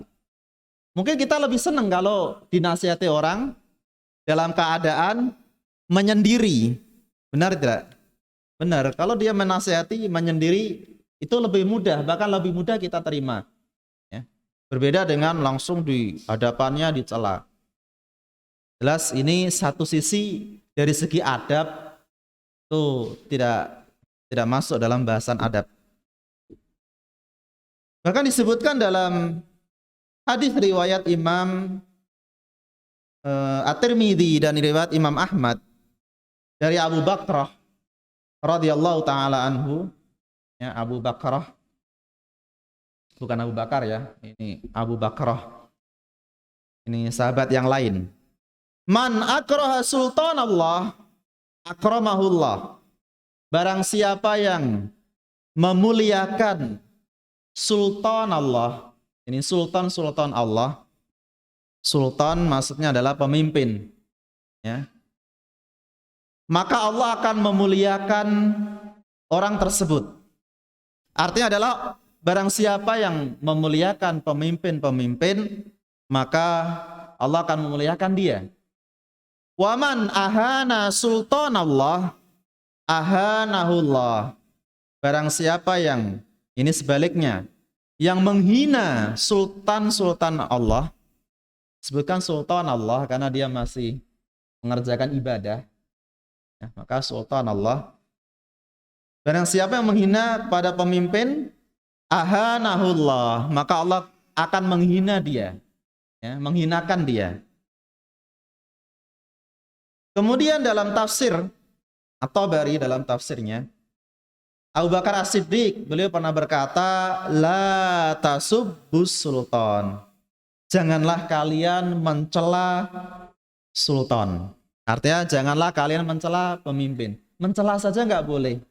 Apalagi sampai memerangi. Tidak boleh juga. Kemudian dalam riwayat dalam keterangan yang lain, ya, sebagian ulama mengatakan bahwasanya wa'lam anna sultan bihi qawamuddin. Ketahuilah bahwasanya sultan atau pemimpin dia adalah penegak agama. Kalau dia masih muslim, tentu masih ada kebaikan-kebaikan yang dia lakukan kepada yang dia pimpin. Meskipun mungkin kita lihat banyak kezaliman pemimpin tersebut, tapi satu sisi dia masih sholat, otomatis untuk yang dipimpin dia juga dibolehkan sholat. Ya. Sedangkan dia sendiri puasa, otomatis orang yang dia pimpin mesti dibolehkan untuk puasa. Ada kebaikan-kebaikan dari segi agama yang bisa kita rasakan. Padahal mungkin ada kezaliman dari pemimpin tersebut. Kalau kita kepingin mencari kepemimpinan seperti Abu Bakar, Umar, Utsman, Ali, Khulafa ar-Rasyidin, ya, kekhalifahan, nggak bakalan ada. Nggak paling ada, kecuali terakhir nanti Imam Mahdi. Itu memang benar-benar pemimpin yang adil. Dalil-dalil sangat banyak yang menunjukkan akan hal itu. Hanya satu, Imam Mahdi. Tapi selain itu di akhir zaman nggak ada. Apa dalilnya? Disebutkan dalam hadis yang sahih dari Safinah Maula Rasulullah sallallahu alaihi wasallam. Kata Nabi sallallahu alaihi wasallam, khilafatun nubuwah arba'una sanah. Ya. Kekhilafahan nubuwah atau salasuna sanah, kekhilafahan Nabi nubuwah itu hanya berkisar 30 tahun. 30 tahun. Tsumma ya'ti al-maliku ba'da dzalik. Setelah itu yang ada hanyalah raja-raja. Jadi kekhilafahan cukup 4 itu sudah. Kalau kita hitung dari Abu Bakar, Umar, Utsman, Ali, mentok 30 tahunan sampai selesai. Gak banyak ternyata. Setelah itu raja-raja. Ya tentunya tidak sesuai dengan dalam peraturan syariat, seperti memilih pemimpin itu harus dengan majelis syuro. Sedangkan kalau kerajaan-kerajaan tidak. Kalau bapaknya meninggal, anaknya jadi pemimpin, akhirnya meninggal ke anaknya lagi. Terus seperti itu. Nah, kalau dalam kekhalifahan seperti Abu Bakar, Umar, Utsman dan Ali, tidak seperti itu. Ya, bukan anak-anaknya yang disuruh. Tapi siapa yang berhak itu ditentukan kepada majelis syuro. Dan yang ada di dalam majelis syuro itu adalah para ulama, orang-orang yang memiliki kemampuan segi keilmuan. Bukan semuanya menentukan, tidak. Yang benar-benar kapasitasnya itu tinggi. Kenapa? Karena yang dia lihat itu kemaslahatan tidak hanya dunia, tapi agama yang mutlak, ya, yang bisa menyeluruh, semua ajaran Islam bisa ditegakkan. Ini kan yang bisa mempertimbangkan adalah khusus, ya, para ulama saja yang bisa. Baik. Sampai sekarang pun tidak demikian. Rata-rata hanya berkisar 4 khalifah saja. Jadi nggak bisa kita mungkin hanya mimpi saja ya. Pengen memiliki kepemimpinan yang sehebat Abu Bakar, sebagus Umar, susah. Memang tidak ada. Meskipun ada yang hampir-hampir seperti Khalifah Arba'ah ya, mungkin hampir ada, tapi nggak sebagus juga di masa Khalifah. Mungkin kalau kita lihat seperti Umar bin Abdul Aziz, kan bagus kepemimpinannya. Tapi satu sisi juga dari kerajaan ke kerajaan setelahnya. Ya, jadi dari keturunan ke keturunan tidak dipimpin seperti di masa Khulafa Ar-Rasyidin. Jadi jangan seperti bermimpi kepengin yang seperti Abu Bakar. Bahkan Nabi saja mengisyaratkan kelak akan ada pemimpin-pemimpin yang hatinya seperti syaitan.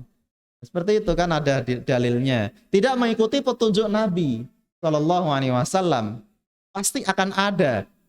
Ya, satakunu ba'di. Nabi mengatakan pasti, berarti suatu kepastian. Nyatanya juga benar, ya, suatu yang pasti. Maka kalau seperti ini sudah paham betul, nggak mungkin kita juga mendambakan akan ada pemimpin seperti Umar di akhir zaman seperti itu. Nggak akan ada. Yang ada adalah ada pemimpin tapi tetap dia melakukan kezaliman. Yang bisa kita ambil faedah dari hadis ini tentunya kita hanya diperintahkan untuk bersabar. Meskipun nanti akan ada pemimpin yang zalim, kita harus bersabar di dalam mentaati perintah sang pemimpin. Ya. Kita harus mentaati terus-menerus selama tidak diperintahkan untuk maksiat. Meskipun seburuk apapun pemimpin tersebut. Asalkan selama dia masih sholat, ya, masih muslim, ya sudah, kita taati. Lalu Di sini disebut fala yang bagi ayastahqiru wa in kana dzaliman fasikon. Maka selayaknya atau tidak selayaknya menghina meskipun pemimpin tersebut zalim. Fasikon, fasik. Apa itu fasik? Orang yang senantiasa berbuat dosa. Jadi dosa itu dilakukan terus dia suka melakukan perbuatan dosa, ya maka dia termasuk fasik. Lalu Amr ibn al-As beliau mengatakan imamun musumun khairun min fitnati tadum. Imam yang zalim atau pemimpin yang zalim itu lebih baik daripada kekacauan yang terus-menerus tanpa ada pemimpin. Jadi kalau seandainya satu hari saja nggak ada pemimpin, itu kekacauannya jauh lebih dahsyat, ya, jauh lebih hebat. Tapi kalau ada pemimpin, minimal kekacauan itu bisa diredakan, bisa mereda, karena dia yang mengatur. Aja ala kulli hal masalah kezaliman dia sendiri yang bertanggung jawab di sisi Allah Subhanahu wa taala, sehingga kita diberi peluang oleh dia untuk bisa melakukan untuk melakukan ibadah, untuk mentaati Allah Subhanahu wa taala. Jadi masing-masing bertanggung jawab terhadap diri mereka sendiri.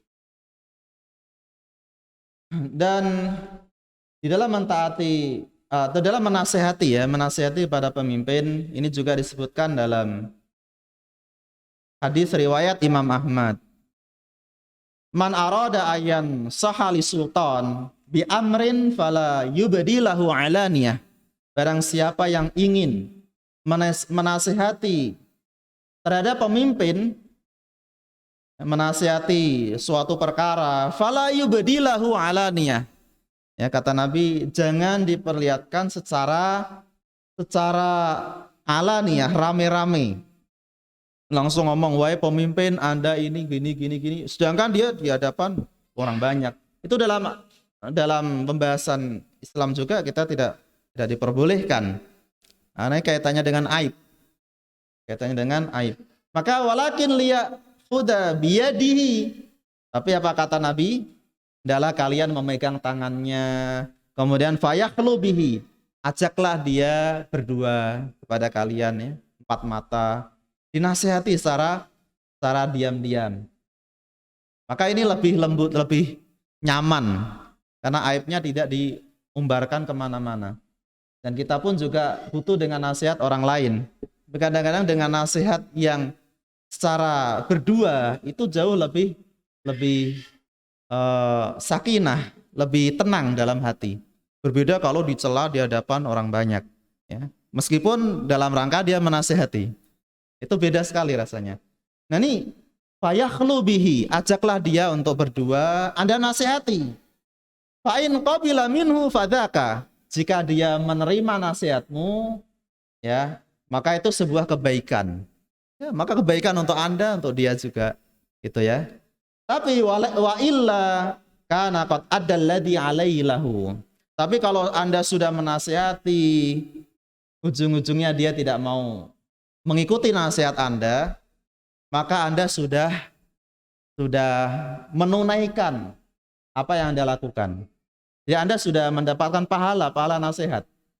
Adapun kalau dia tidak mengikuti, maka kesalahan dia sendiri yang mempertanggungjawabkan di hadapan Allah Subhanahu wa taala.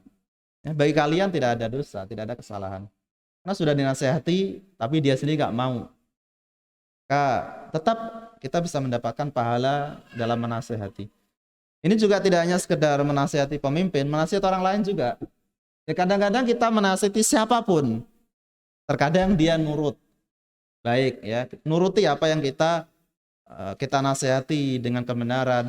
Tapi kadang-kadang kita nasihati ke orang mental, tahu ya, mental, tidak diturutin, bahkan mungkin dicela, ya, diejek, ya sudah. Berarti yang penting kita sudah menyampaikan kebenaran.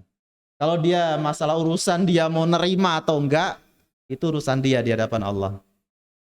Seperti itu. Sehingga kalau seperti ini, insya Allah kita tidak futur, ya. Karena ada orang awalnya nasihatin orang lain, dia nggak mau dicela juga, habis itu futur. Bosen lah nasihati, baru 2 orang yang dinasihati udah kena teguran, kena marahan, akhirnya males, udah nggak usah ditegur lagi lah. Ya, nggak usah nasihat orang-orang lain lagi, nggak seperti itu. Tetap kita harus menasihati selama itu sebuah kebenaran. Masalah dia menerima enggak, itu urusan dia di hadapan Allah. Baik, kayaknya ini perlu istirahat dulu ya. Bentar, nanti kita lanjut. Suaranya habis.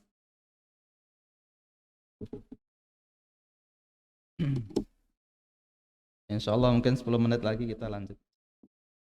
Baik ya, berkaitan dengan kita taat kepada pemimpin.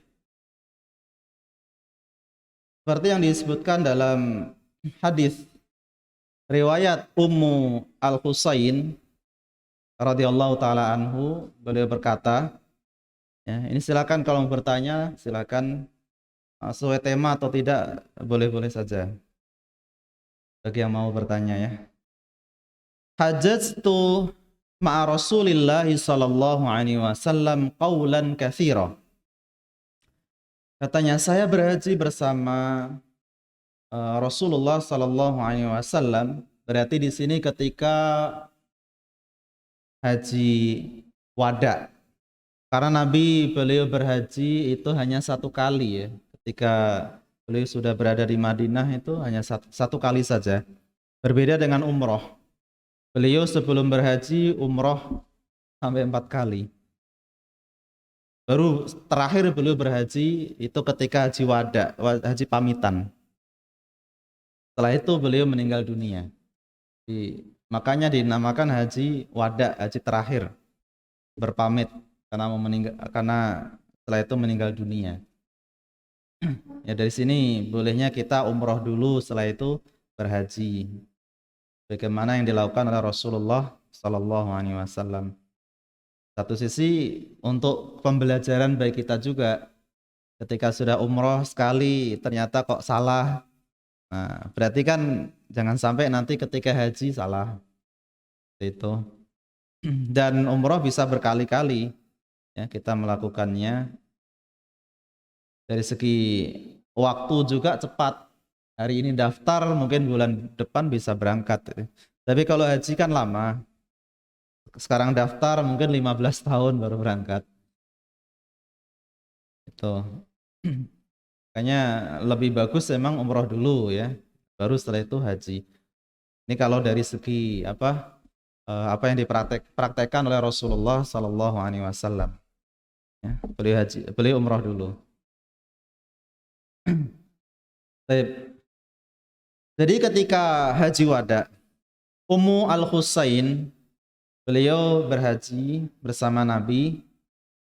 Rasulullah Sallallahu Alaihi Wasallam pernah bersabda saat haji wada, in amara alaikum abdun habasyiyun, ini majda aswad, jika pemimpin kalian memerintahkan kepada kalian meskipun dari kalangan hamba sahaya, Habasyi, majda, sampai disebutkan majda, dia itu pincang, aswad, hitam kelam. Aswad itu hitam orangnya. Itu saja, yaqudukum bi kitabillah, dia mengajak kepada kalian terhadap kitab Allah, artinya mengajak kepada Islam.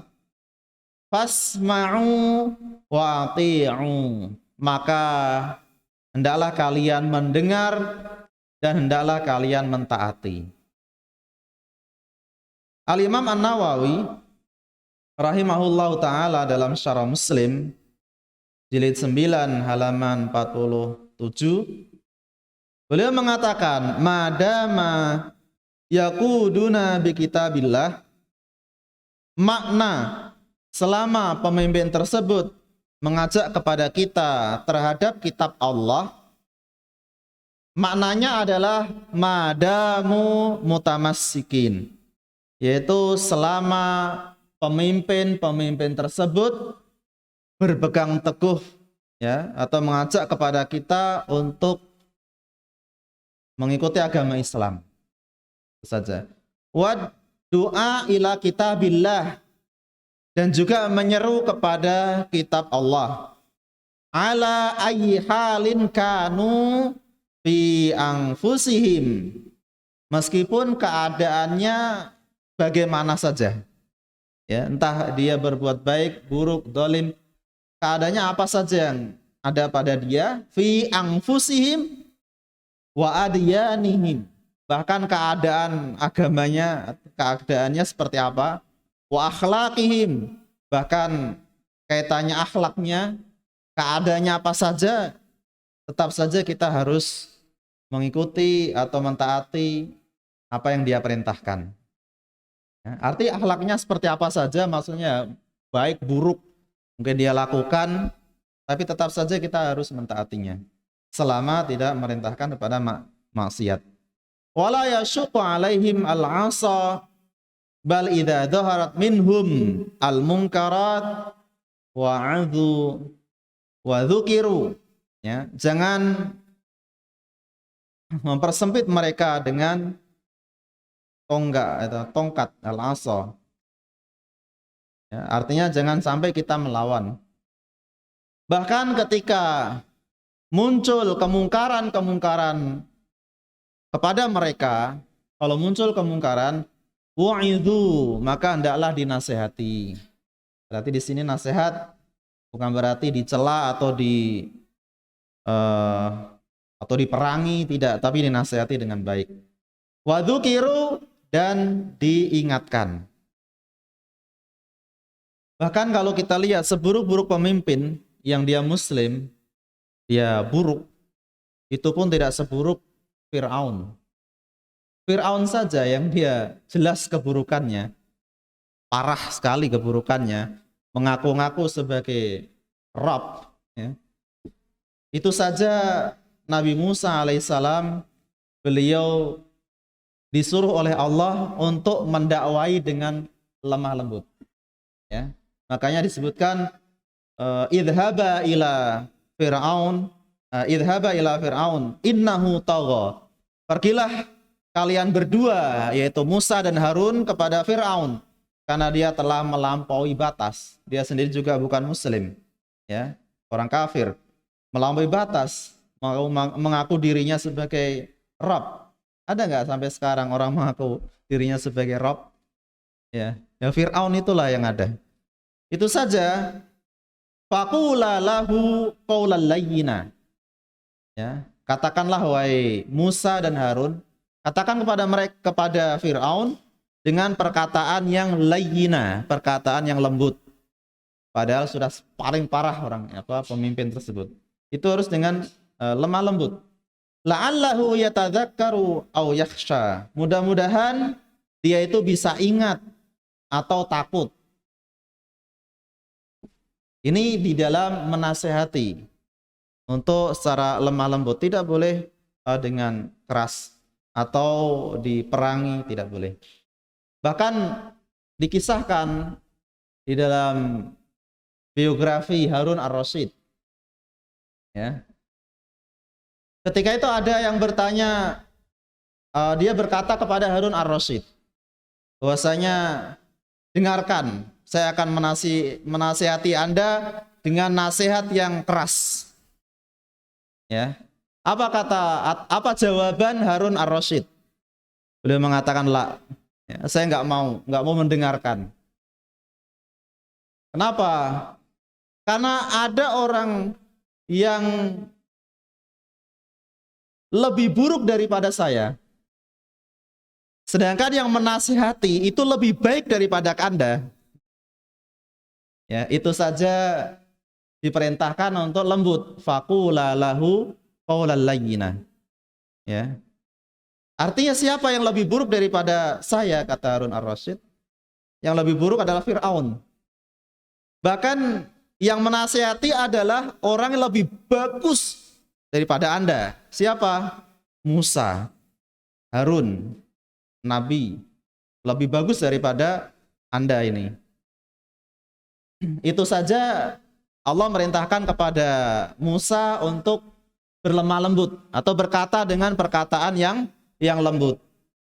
Dengan pemimpin yang buruk. Makanya Harun ar-Rasyid nggak mau kalau dinasihati dengan nasihat yang kasar, nggak mau. Saya nggak mau kalau kasar-kasar. Kenapa? Fir'aun aja lebih buruk daripada dia. Dia Muslim, Fir'aun kafir. Itu saja harus dengan lemah lembut. Ini disebutkan dalam biografi beliau dalam kitab-kitab yang ditulis oleh para ulama.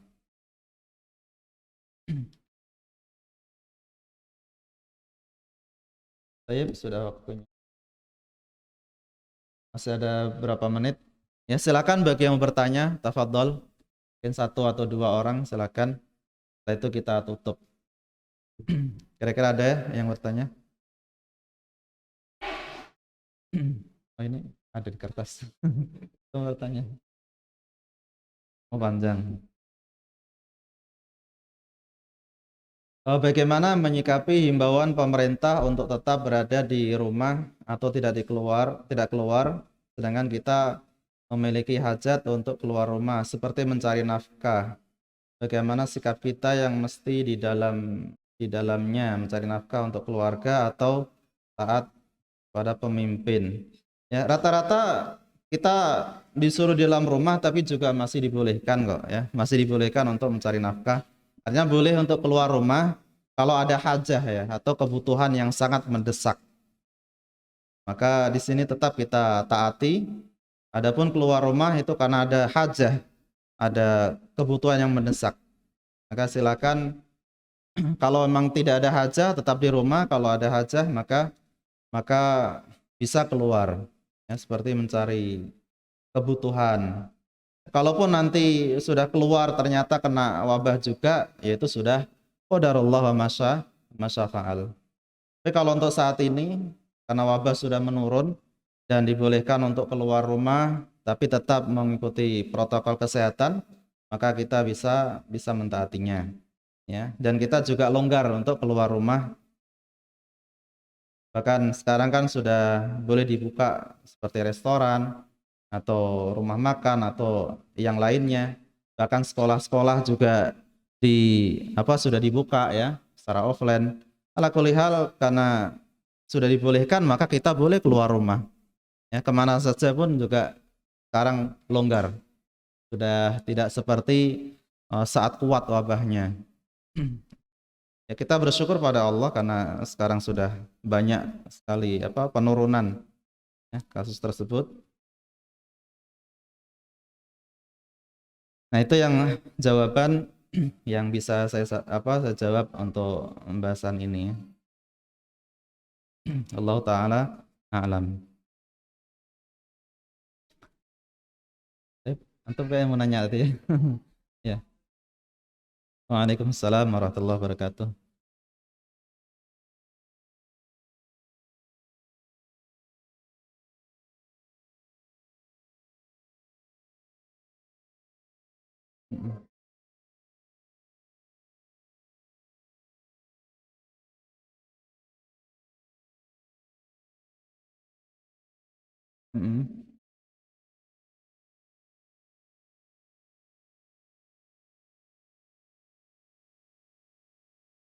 Baik, pertama berkaitan dengan larangan meminta ruqyah. Kira-kira apa hukum meminta ruqyah? Tak tolong dong ruqyah aku misalnya ya. Kira-kira hukumnya apa? Hukumnya makruh ya. Tapi nggak haram ya. Tidak haram, cuma hukumnya makruh saja. Tapi kalau kita ngomong, tolonglah teman kita di ruqyah. Boleh tidak? Boleh. Boleh, kita minta ruqyah tapi bukan untuk diri sendiri, tapi untuk orang lain. Dalilnya apa? Kok bisa dihukumi makruh? Yaitu dengan dalil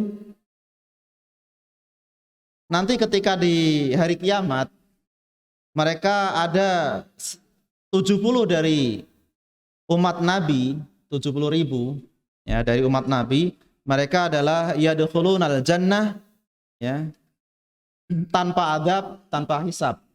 Ya, mereka yadkhuluna jannah bighairi hisab, tanpa hisab.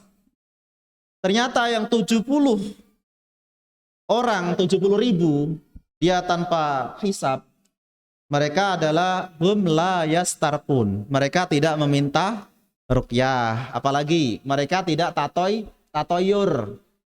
Tatoyur, ya. Ini nasib sial gara-gara ini. Gara-gara ini namanya tatoyur. Mereka menghindari tatoyur itu, menghindari minta-minta ruqyah. Kemudian wa ala rabbihim hum layak tuwun. Mereka tidak berobat dengan besi yang dipanaskan, disayat gitu ya. Besi yang dipanaskan, namanya al-kai. Dan wa ala rabbihim yatawakkalun. Mereka bertawakal hanya kepada Allah. Berarti di sini ada keterangan mereka tidak meminta ruqyah. Adapun di riwayat Imam Muslim, hum layar pun, mereka tidak meruqyah, ini dinilai tidak sahih ya lafaz tersebut. Yang sahih adalah mereka tidak meminta ruqyah. Baik, kalau dalam keterangan ini bagi yang ingin masuk surga tanpa hisab tadi dari 70.000 orang ya, yang akhirnya membawa berikutnya, berarti kita hindari meminta-minta ruqyah karena itu hukumnya makruh. Baik, adapun yang membolehkan itu kalau meruqyah orang lain.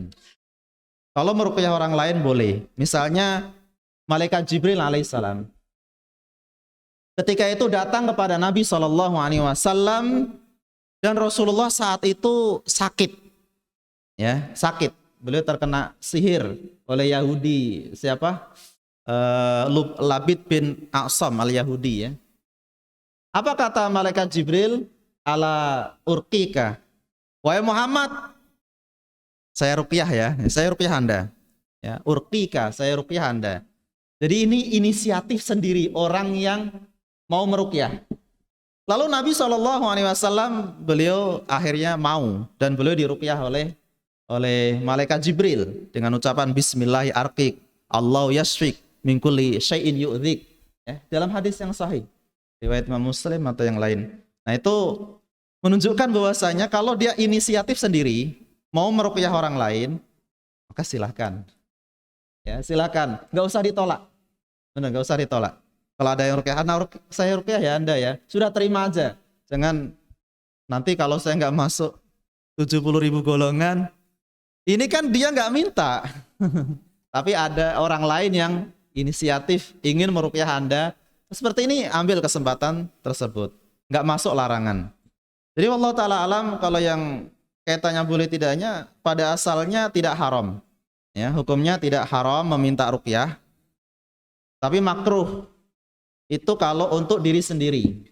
Adapun kalau untuk orang lain, maka boleh secara mutlak. Ini kalau perinciannya yang Anda pahami seperti itu. Ya, berkaitan dengan perincian. Itu yang tentunya yang kuat dari berbagai pendapat yang ada. Ya. Karena tentang kemakruhannya jelas. Dia tidak masuk ke dalam 70.000 golongan. Apa kok golongan? 70.000 orang ya. Itu tanpa hisab. Itu Mas Anas. Baik ya, cukup ya karena ini sudah waktunya asar. Baik, kita tutup dengan bacaan kafaratul majlis. Subhanakallahumma wa bihamdika asyhadu an la ilaha illa anta astaghfiruka wa atubu ilaik. Mohon maaf atas segala kekurangan ya. Wabillahi taufiq wal hidayah. Assalamualaikum warahmatullahi wabarakatuh.